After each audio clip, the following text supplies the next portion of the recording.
Lincoln's mother abandoned him in 1947, a couple of years after he was born. His mother, I heard she was Dominican. I always figured his father was white, maybe even Italian. Not that it mattered. Back then, if you looked black, you black. Same as today, I suppose. He stayed at the orphanage until 1958. Now, when did you meet Lincoln Click? 1966. I was running Black Ops out of Laos on behalf of the CIA. He was loaned out to me via joint CIA-DOD task force. He was a quiet boy. Good boy. 2 Purple Hearts, a Bronze Star, and the Distinguished Service Cross. He served his country with honor and distinction. After the city closed the orphanage, he fell in with Sammy Robinson. Sammy ran the black mob over in Delray Hollow. I can't say I approved, but orphan colored boys didn't have a lot of options back then. Boys like Lincoln, the ones who've been abandoned, they're always looking for a home. Always looking for a place to belong. I think he thought he'd find it in the army. Thing is, once that's lost, you can never get it back again. When he returned from the war, Lincoln ended back up over at Sammy's. Now, Sammy owed the Italian mob a whole lot of money, and he needed Lincoln's help. It's a damn shame what happened. It breaks my heart.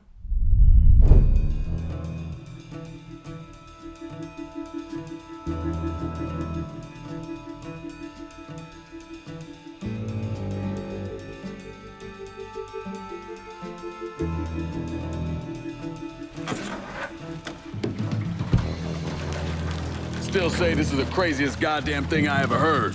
Using real money to rob the feds. Well, hell, man, not like this is our cash. This all came from Scaletta.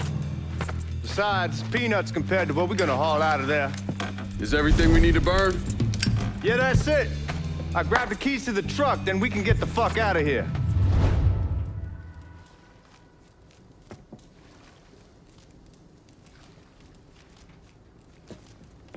Hey, man, grab those keys.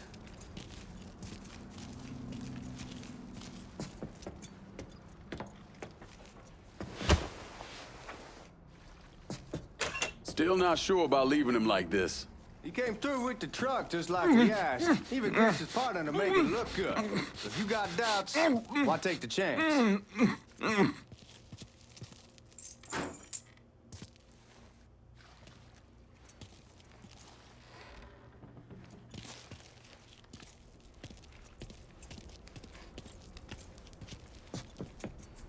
We should get going.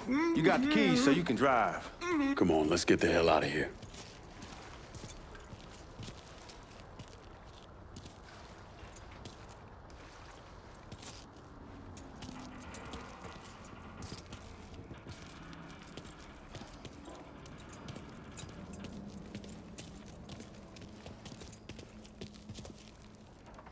Come on, Lincoln, we burning daylight.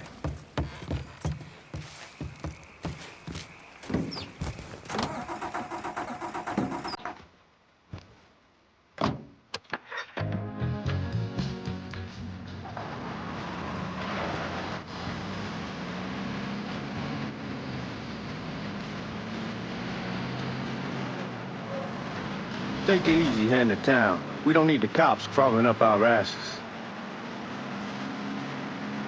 That poor fuck back there, he ain't got no idea what he's in for. What was his cut? 5%? They're about, not like he'll be able to spend it. Feds will be watching his every move for the rest of his life. Probably be better we just whacked him. If I learned anything in Nam, always a good idea to dangle someone out there. Use them to get everybody's attention, and you just slip away. So answer me this. What's the craziest thing you saw over there? You don't want to know. Hell, man, I'm a taxpayer. I got the right to know how my money's being spent. Oh, Georgie Marcano pays taxes. Damn right I do. That's how they got Al Capone, and I ain't going to prison for no fucking tax bill. Huh? So come on, you gonna answer the question or what? We on the coast of Quang Nai, evacuating the civvies for Charlie overran everything. Anyway, we getting him onto a medical ship. And this woman walks up. She got a baby in one hand and the leash to a pig in the other. She starts up the ramp, and the MP stops her, tells her, you can only bring one thing on board. So she tosses the baby into the water. MP goes ape. Tells someone dive in after the kid, starts screaming at the woman, wants to know what the fuck she's thinking. You know what she says to him? She says, I can always have another baby. Jesus fucking Christ. Hey, man, you asked. Yeah, but I thought you were gonna tell me a story about some gook getting his dick blown off or something. I mean, god damn. It's not a fault. But not like you think. Conditions over there, man. Jesus Christ. One day you're raising cattle, tending your rice. Next day everything bombed flat. You put people up against the wall, they will do anything to survive. That better been one delicious fucking pig.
Y'all at the reserve probably won't be too keen on you waltzing around with that piece of yours.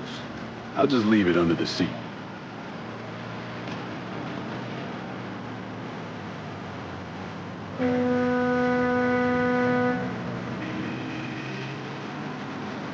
Time to see if these forged IDs are worth a fuck.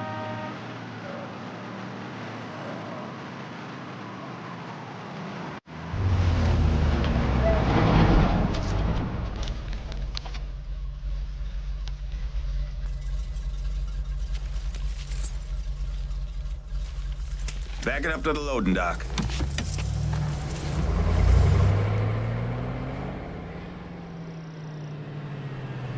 Some of these fellas might get a little rough with the language and... Well, ain't like I never been called nigga before. Nah, I know, but I'm just saying if I go along with it, ain't nothing personal.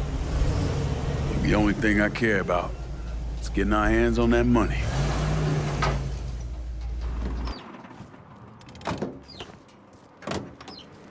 When I say something about being hot, that's when we make our move. All right.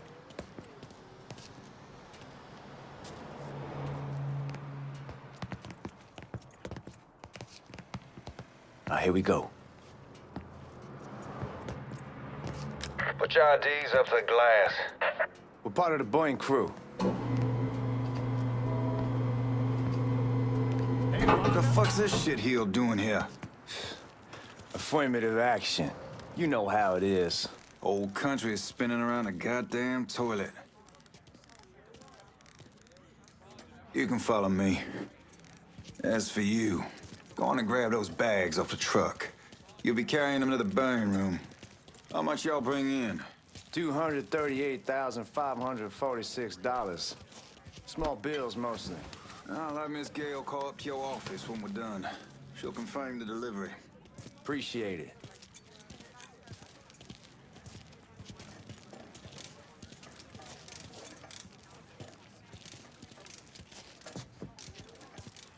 You need to check that scattergun. You packing anything? Still in training. Good. One less goddamn thing for me to worry about. You can pick it up on the way out.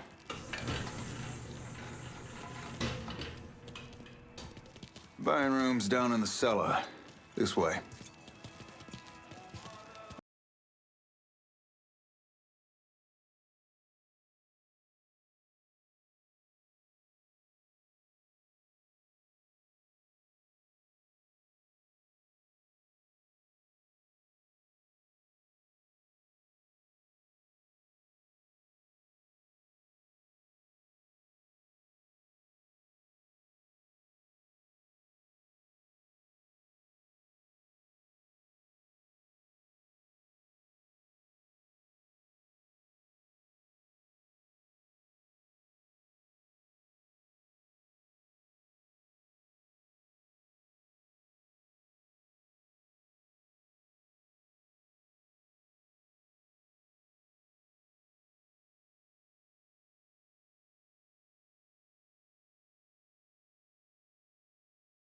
Sent to Dallas and it comes back.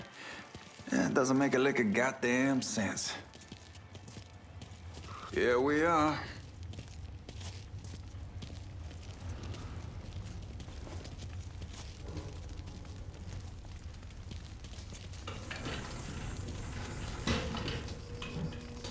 Put those bags on the table there.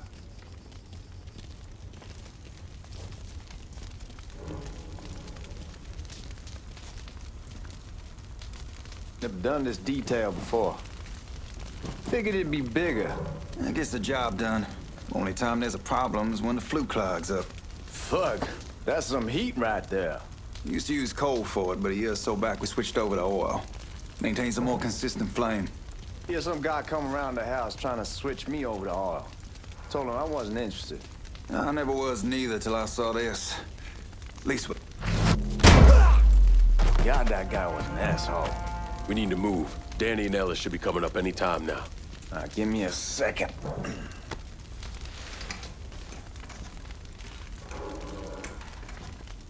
You take care of those guards. Keep your ass down. You don't want them getting a drop on us. I know what the fuck I'm doing.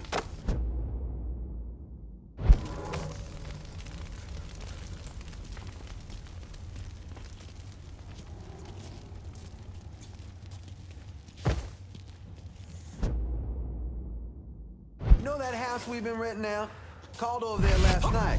Told them I wanted to sell it. Told them they needed to be out in 2 weeks.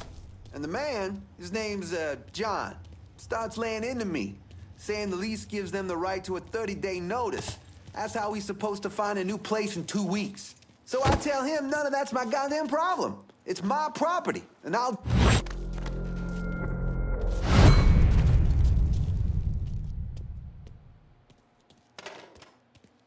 Lincoln, get over here, man.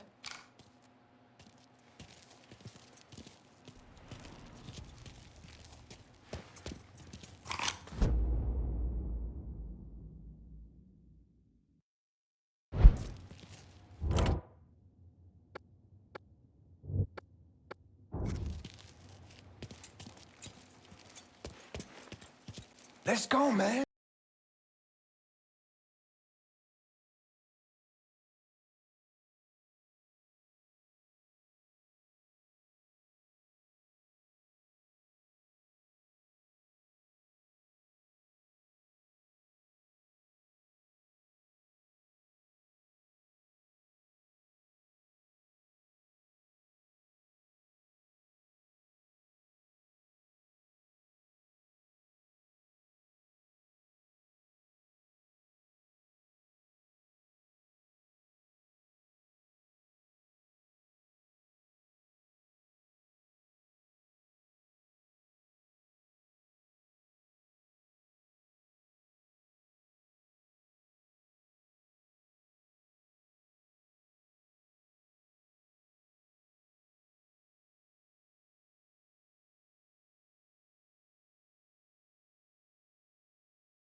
Goddamn, we sure kicked the hornet's nest this time.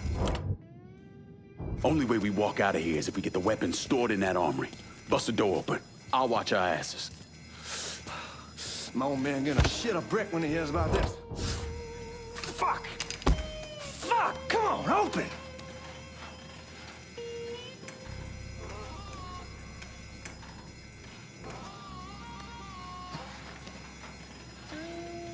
Fucking piece of shit, open!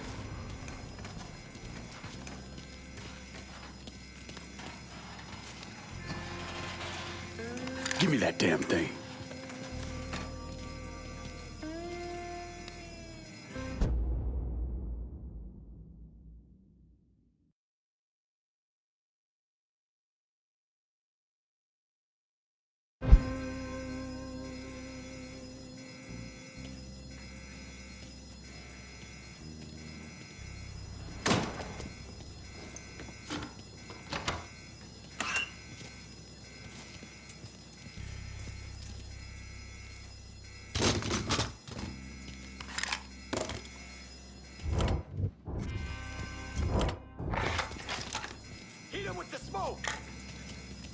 Shit, man, these guys ain't fucking around.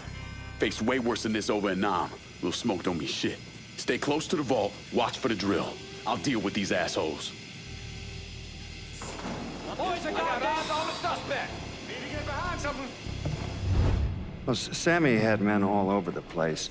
One of them worked at a cleaner's and stole the uniforms Georgie Marcano and Lincoln Clay wore on the day of the robbery.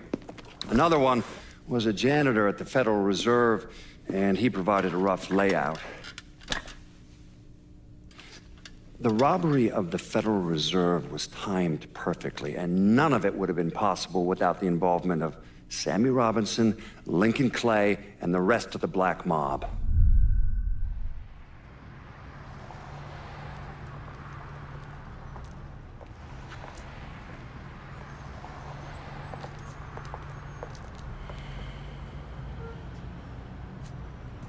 You just come from Vietnam? That's right. I was a Marine in the Pacific. You take it from me. Just because you're home doesn't mean you're back. You understand? People around here, they don't get it. Never will. Keep your ass out of trouble.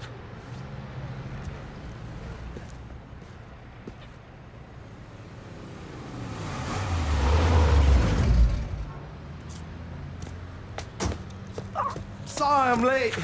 Got caught up crossing the bridge. Don't worry about it. Excuse me, sir. I'm looking for my stepbrother, Lincoln Clay. You seen him?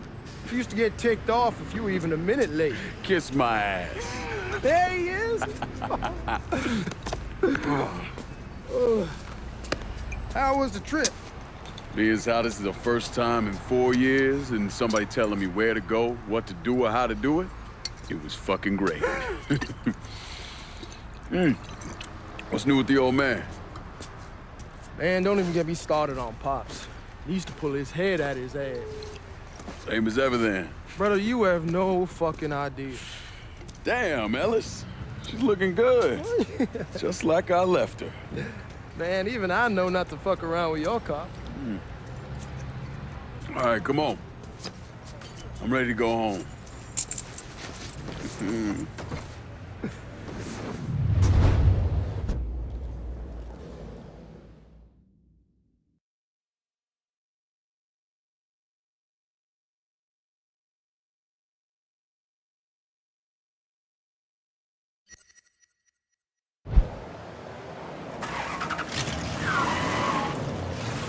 Sammy's doing all right. Ever since we got your telegram about coming home, he's been climbing the walls. What if the plane crashes? What if the train's delayed? What if they call him back? And he goes stand in front of the kitchen window and sip his whiskey like he was expecting you to come strolling up the sidewalk. Don't say nothing about me telling you that. I won't. He'll be fine once he sees you. Ever since Mama, hell, you know how he gets.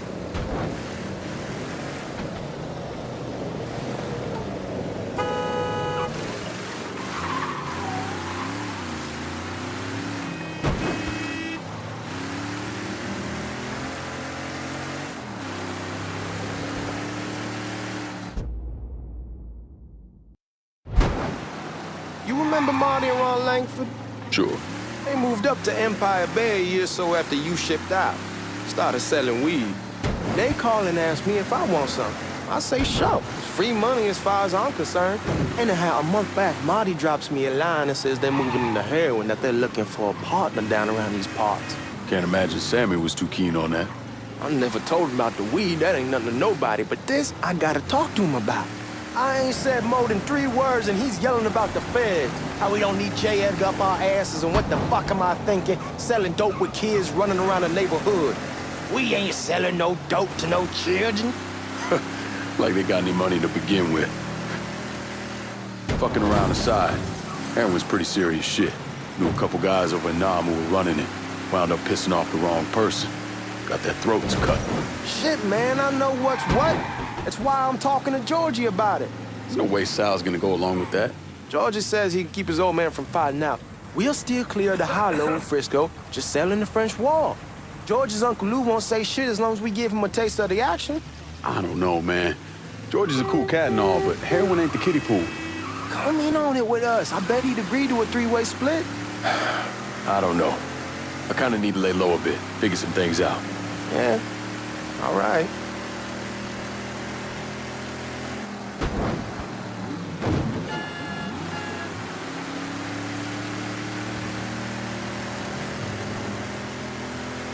Once you get settled in, I was thinking we could go to this new club in the French Ward. Maybe double date it. Well, who the hell am I gonna go with? Your great Aunt Beatrice? Oh, God. I ever tell you I accidentally saw her without a shirt once? Hey, man, be careful. Anyhow, like I was saying, oh, God. I ever tell you I accidentally saw her without a shirt once? That woman has the droopiest, nastiest tits I've ever seen. They were like 2 sacks of potatoes with nothing in them. Yeah, like that was a Come on, we're going through the front. I ain't having your wall here. I ask you the back door. Look who I found panhandling out in front of the train station. Pleasure, man.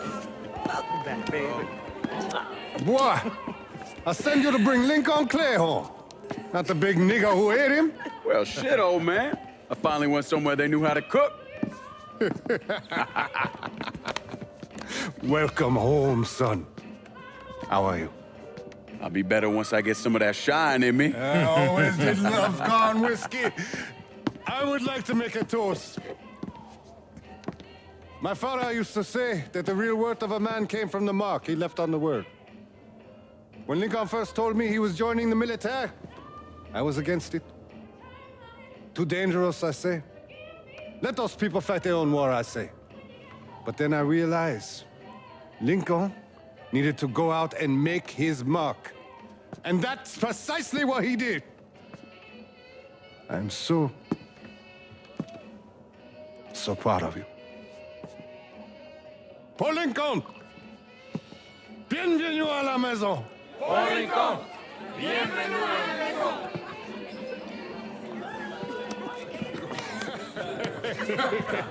Good to see you.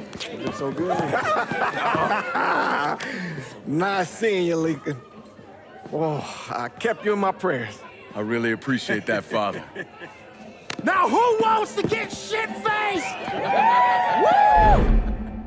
It's hard to explain what it's like coming home from war. Elation, fear, guilt.